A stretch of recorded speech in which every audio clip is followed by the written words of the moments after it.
The Huawei Pura 80 Ultra is an eagerly awaited flagship smartphone anticipated to launch in mid-2025. Recent reports suggest that the release may occur in May or June.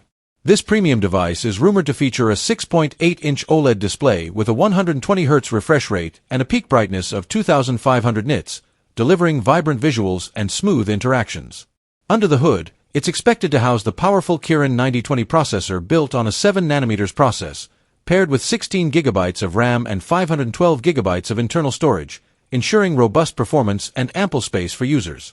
The Pura 80 Ultra is also likely to support fast wired charging up to 100W and wireless charging up to 80W, thanks to its substantial 5200 mAh battery.